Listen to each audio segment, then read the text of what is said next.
Hai, saya Miss Wana. Kamu semua dah cuba buat soalan tersebut?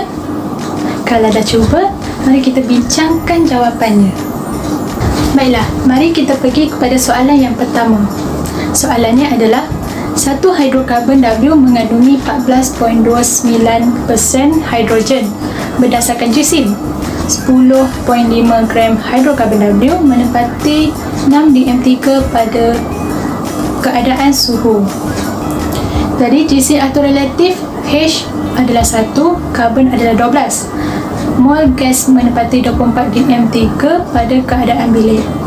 Okey, apabila kamu mendapat soalan, kamu mesti mengeluarkan dulu info-info yang ada dalam soalan tersebut. Jadi di sini, mari kita tengok pada ayat yang pertama dahulu. Katakan satu hidrokarbon W mengandungi 14.29% hidrogen berdasarkan jisim. Maksudnya, dalam satu hidrokarbon W itu terdapat 14.29% hidrogen. Okay. Dalam hidrokarbon W terdapat hidrogen 14.29%. Jadi, kalau hidrogen ada 14.29%, maksudnya kalau keseluruhan hidrokarbon adalah betul 100%. Jadi W akan ada 100%. Jadi seperti yang kita tahu, hidrokarbon ada dua unsur saja, hidrogen dan karbon. So kalau hidrogen dah 14.29%, so nak cari karbon, yes, kita hanya tolakkan 100 tolak 14.29%. So kita akan dapat percentage untuk karbon.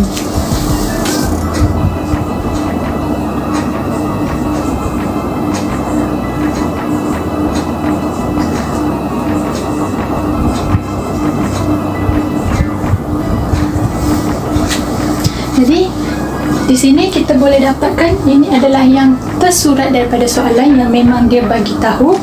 Yang ini kita boleh huraikan daripada apa yang kita tahu daripada pemahaman kita. Jadi selesai yang ayat pertama, kita pergi kepada ayat yang seterusnya. Seterusnya dia mengatakan 10.5 gram hidrokarbon W menempati 6 dm3 pada keadaan suhu. Bermaksud hidrokarbon W mempunyai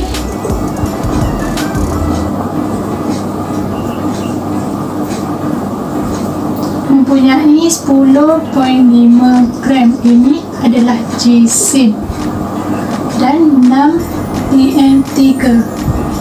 6 dm3 adalah isi padu bagi hidrokarbon W. Okey, seterusnya dia kata jisim atom relatif. Jisim atom relatif ni kita boleh ambil daripada jadual berkala. Jisim atom relatif bagi hidrogen adalah 1, bagi karbon adalah 12, dan 24 dm3 itu adalah isi padu molar.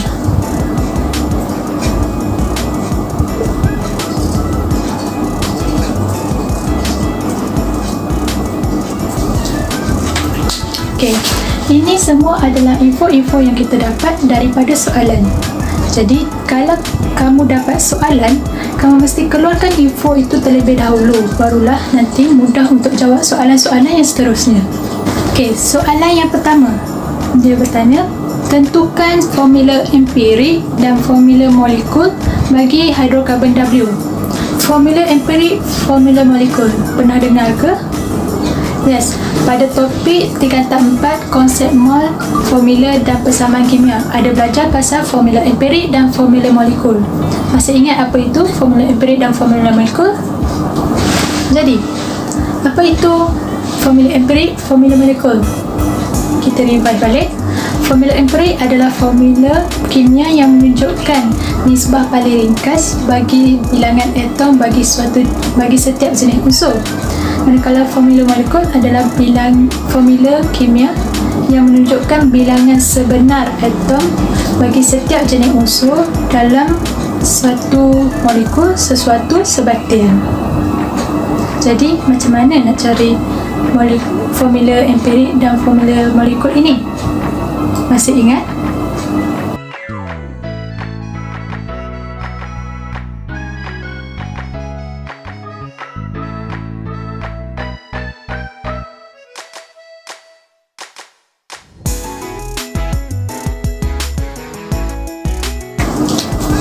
Okey. Masih ingat ke kotak ini? Yes, ini yang kita belajar semasa top tingkatan 4 dulu untuk mencari formula empirik. Jadi mari kita isi semua yang diminta di dalam kotak ini. Baik. Yang pertama kita kena tentukan unsur apa yang ada dalam hidrokarbon tersebut. Seperti yang kita tahu, unsur yang ada adalah hidrogen dan karbon. Jadi karbon, hidrogen. So, jisim bagi karbon dan hidrogen kita nak ambil mana? Seperti yang kita boleh dapat daripada info ini, hidrokarbon adalah 14.29%, karbon 85.71%. Jadi kita boleh saja ambil, maksudnya kita ambil hidrokarbon W itu jisimnya adalah 100 gram. So bila hidrokarbon W jisimnya adalah 100 gram, jadi hidrogen jisimnya akan ada 14.29 gram dan karbon 85.71 gram.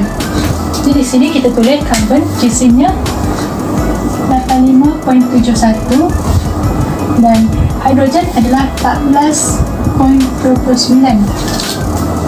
Okey. Kita nak cari pula mol. Masih ingat formula mol? Mol equal to jisim per jisim molar. Nak cari mol, kita kena jisim bahagi dengan jisim molar. Jisim molar berapa? Yes. Jisim molar kita boleh ambil daripada JAR, iaitu jisim atau relatif. Jisim molar bagi karbon adalah 12, manakala hidrogen adalah 1. So 45.71 bahagi dengan 12 adalah 14.29 bahagi dengan 1. Jadi kita akan dapat mol untuk karbon adalah 7.143, manakala hidrogen adalah 14.29.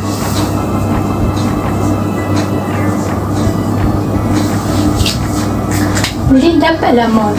Ini seterusnya adalah nisbah mol. Macam mana kita nak cari nisbah mol? Untuk mencari nisbah mol, kita kena mol bahagi dengan mol yang paling kecil. Mol yang paling kecil di sini adalah mol untuk karbon 7.143. Jadi mol karbon bahagi dengan mol paling kecil, mol hidrogen bahagi dengan mol yang paling kecil. So dia akan dapat 7.143 bahagi dengan 7.143.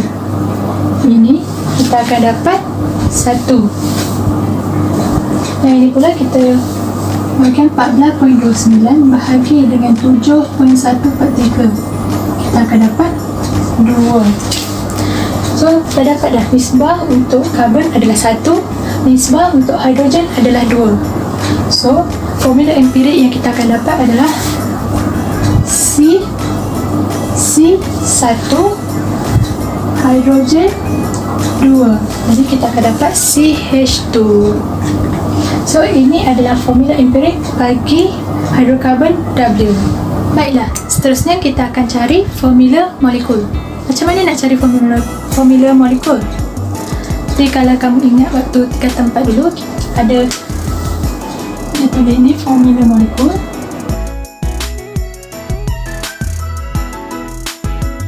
Macam ni kan? Jadi nak tahu formula molekul, kita kenalah tahu N.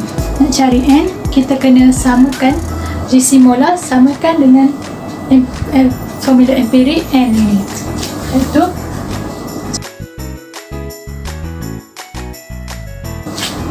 so nak cari jisim molar macam mana? Jadi kita tak boleh guna jisim molar yang tadi, iaitu jisim molar untuk jisim molar daripada jasim atau relatif. Kita kena ambil jisim molar daripada ini 10.5 gram ini. Maksudnya hidrokarbon W jisimnya adalah 10.5 gram, isi padunya 6 dm3. So kita keluarkan dulu formula bagi kedua-dua ni, iaitu untuk jisim kita ada mol equal to jisim per jisim molar. Kemudian untuk isi padu kita ada mol equal to isi padu per isi padu molar.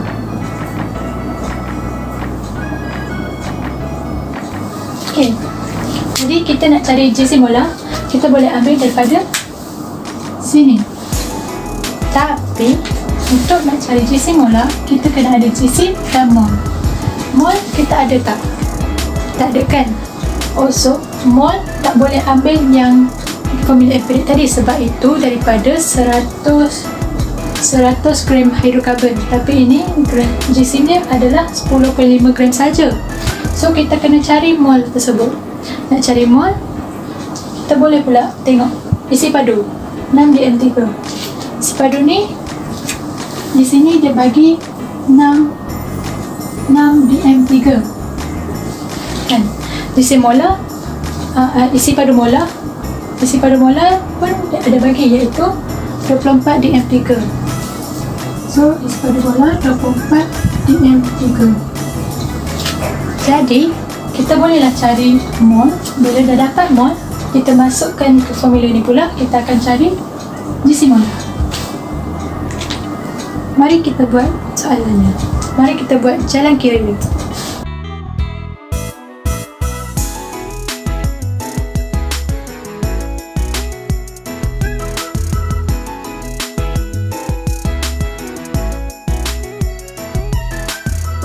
Jadi dapatlah jisim molar bagi hidrokarbon W adalah 42 gram mol.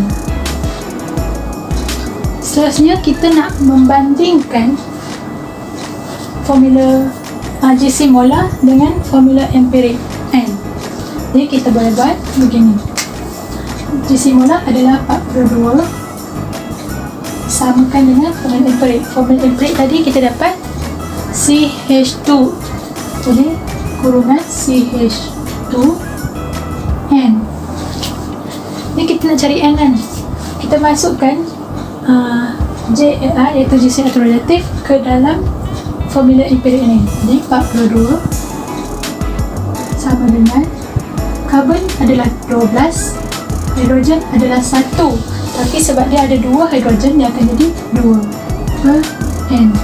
Jadi dia akan dapat 42 sama dengan 14 N. Nak cari N, 42 bahagi 14 akan dapat 3. Akan dapat 3. Jadi kita dah dapat N adalah 3. Jadi kita masukkan semula ke dalam formula molekul sama dengan formula empirik N. Jadi formula molekul sama dengan formula empirik tadi apa? CH2. N kita adalah 3. Ini kita masukkan, kita akan dapat C3H6. Jadi ini adalah formula molekul bagi hidrokarbon W. Selesai soalan pertama, kita pergi pada soalan kedua. Nyatakan nama siri homolog bagi W dan terangkan jawapan anda. So, dia nak siri homolog bagi W dan terangkan jawapan. Jadi, kita kalau tengok daripada senarai siri homolog, kita ada alkana, alkena, alkuna dan sebagainya. So, nak tahu siri homolog yang mana, kita kena tengok formula ARM dia. Nak tahu formula ARM dia, kita tengok daripada formula yang kita dapat tadi. Jadi, formula molekul yang kita dapat adalah C3H6 kan. Daripada sebab itu formula empirik CH2N. CH2N. Ni kita dapat CnH2n. Dan kalau kita masukkan 3 sini kita akan dapat C3H6. So daripada siri homolog, yang mana satukah adalah formula amnya CnH2n. So kita dapat siri homolog bagi hidrokarbon W adalah alkena. So dia nak terangkan jawapan anda. So kita hanya bagi tahu formula, kerana formula am bagi hidrokarbon W adalah CnH2n, n equal to 2, 3, ... seperti yang kamu boleh rujuk daripada nota ini. Okey, seterusnya kita pergi pada soalan yang ketiga. Katakan tuliskan persamaan kimia seimbang bagi pembakaran lengkap untuk hidrokarbon W dengan oksigen. Okey, kita keluarkan kata kunci terlebih dahulu. Kata kuncinya adalah persamaan kimia seimbang, kemudian pembakaran lengkap, kemudian dengan oksigen. Jadi kamu boleh rujuk dalam nota di bawah tajuk sifat kimia alkena. Di situ ada kan tindak balas pembakaran. Tapi itu ada dua, iaitu tindak balas pembakaran alkena terbakar dengan lengkap di dalam oksigen. Yang kedua adalah alkena terbakar dengan tidak lengkap dalam keadaan oksigen yang tidak mencukupi. Jadi kita nak pilih yang mana satu? Kita nak rujuk yang mana satu? Yes, yang pertama, iaitu alkena terbakar dengan lengkap, kerana di dalam soalan pun dah bagi tahu pembakaran lengkap. Okey, di situ ada tunjuk persamaan kimia, tapi kita tak boleh tiru sebiji-sebiji kerana di situ persamaan kimianya adalah C2H. Di situ persamaan kimianya adalah C2H4. So kita hanya rujuk daripada persamaan tu, kita tengok apa bertindak balas dengan apa menghasilkan apa. Dalam formula persamaan itu tunjukkan hidrokarbon bertindak balas dengan oksigen menghasilkan karbon dioksida dan air. So kita tulis yang itu dulu. Maksudnya hidrokarbon kita adalah C3H6 bertindak balas dengan oksigen O2 menghasilkan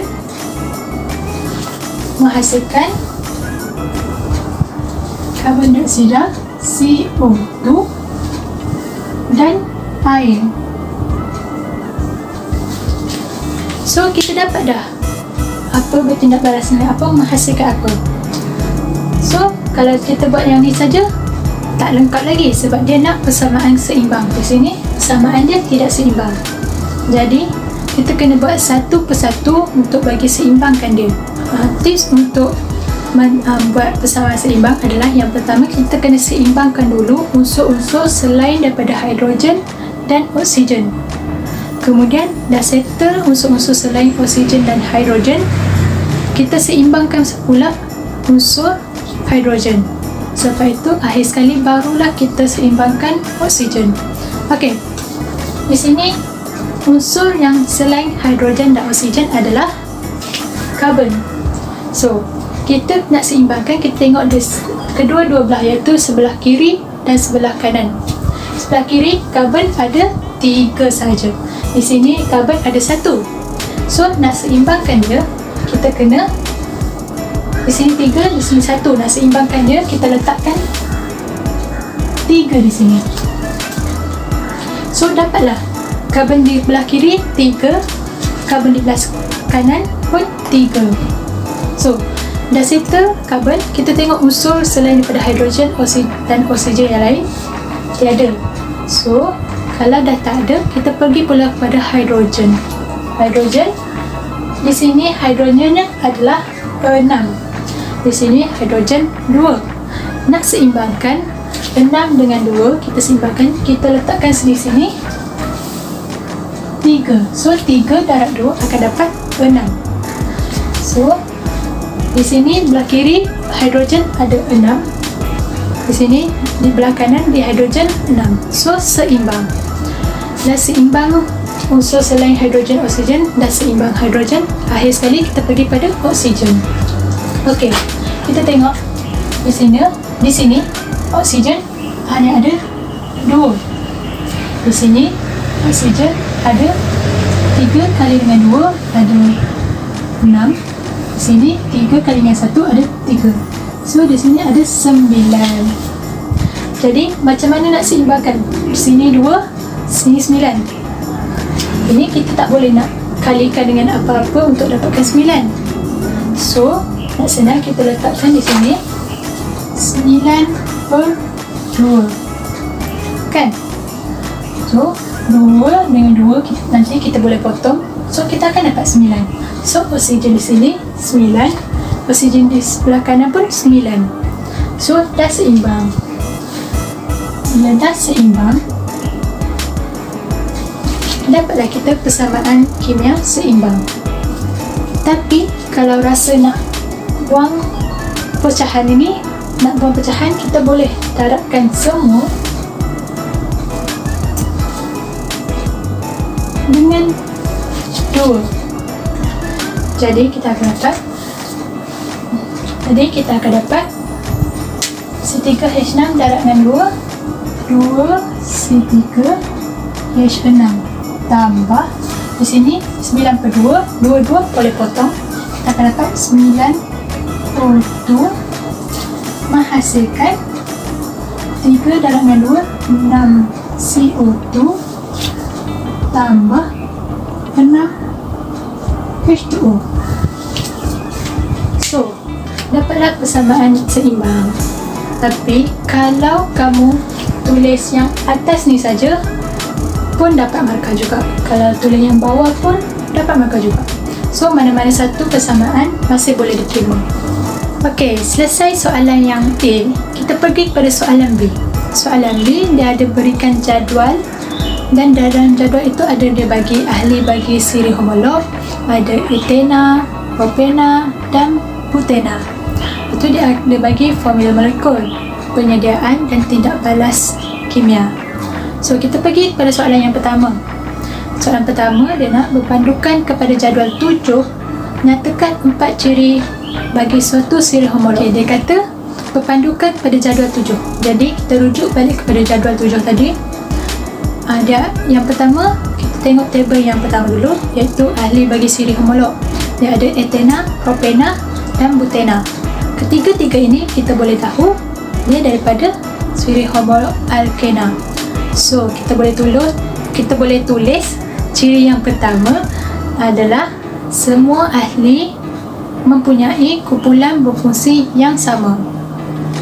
Okey, kemudian kita tengok yang kolom yang kedua, iaitu formula molekul.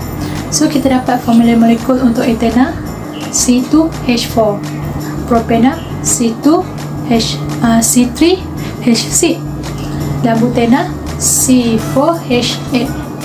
So dari situ kita boleh dapat tahu formula amnya adalah sama, iaitu CnH2n. Betul tak? Jadi kita dah dapat 2 ciri. Kita pergi kepada ciri yang ketiga. Jadi kita tengok pada kolom yang ketiga, penyediaan. Jadi penyediaan ketiga-tiga alkena itu adalah pendehidratan alkohol. So kita boleh konklusikannya adalah semua ahli boleh disediakan dengan menggunakan kaedah penyediaan yang sama. Dapat ciri yang ketiga. Ciri yang keempat, kita tengok kolom yang keempat, iaitu tindak balas kimia. Dan tindak balas kimia bagi ketiga-tiga alkena itu adalah penghidrogenan untuk membentuk alkena. So kita boleh konklusikannya sebagai semua ahli mempunyai sifat kimia yang sama. Jadi kita dah dapat 4 ciri bagi siri homolog ini. Okey, selesai soalan yang pertama. Kita pergi kepada soalan yang kedua pula. Soalan kedua dikatakan etena boleh disediakan dengan etanol. Dia nak huraikan penyediaan etena di dalam lab dalam huraian anda, sertakan persamaan kimia yang bagi tindak balas itu. Cadangkan satu ujian kimia untuk menguji gas etena yang terhasil. So dia nak berapa perkara? Dia nak satu, huraikan penyediaan alkena. Kedua, persamaan kimia. Ketiga adalah ujian kimia. So, yang pertama, huraikan penadaan etana. Okey. Bagi soalan-soalan yang jenis macam ni, yang kena huraikan eksperimen apa semua, yang penting di sini kamu kena faham akan eksperimen tersebut. Kamu boleh tidak semestinya kena tiru sebiji prosedur eksperimen tersebut. Yang penting kamu keluarkan, bagi tahu kunci-kunci utama tu, isi-isi penting bagi eksperimen tersebut, dan boleh huraikan, terangkan dengan jelas. Okey, kalau ikut jawapan penyediaan etana, yang pertama, etana dapat dihasilkan melalui pendehidratan alkohol menggunakan ejen pendehidratan seperti serpihan porselin, aluminium oksida, asid sulfurik pekat. Kedua, panaskan wool kaca yang telah direndami dengan etanol untuk membentuk wap etanol. Kemudian, wap etanol kemudiannya dialirkan melalui serpihan porselin yang telah dipanaskan dengan kuat. Kemudian, gas etana yang terhasil dikutip melalui penyesaran air. So, ada poin-poin yang kamu keluarkan, pasti akan dapat jawapan. Okey, dah dapat untuk huraian bagi penyediaan etana. Yang kedua, dia nak persamaan kimia. Jadi persamaan kimia kita boleh just tulis macam tu je. Persamaan kimia C2H5OH menghasilkan C2H4 tambah H2O. Maksudnya etanol akan menghasilkan alkena iaitu etana dan juga air. Okey, dah dapat persamaan kimia. Yang ketiga, dia nak satu ujian kimia, satu saja. Di sini gas etana kita boleh uji dengan dua, iaitu satu larutan kalium manganet berasid, yang kedua adalah air bromin. Dan kedua-dua ni, bila gas etana bertindak balas, dia akan menyahwarnakan larutan tersebut. So, kita boleh tulis gas etana yang terhasil akan menyahwarnakan larutan kalium manganet berasid, ataupun kalau kita guna air bromin, gas etana yang terhasil akan menyahwarnakan air bromin itu. So, kita dah selesai soalan yang ketiga. Dah selesailah soalan ini. Jadi, jawapan yang kamu telah buat sama ke dengan jawapan saya? Kalau sama, bagus. Kalau tak sama, tak apa. Kita perbaikikan lagi, kita belajar lagi dan fahamkan lagi. Sekian, terima kasih.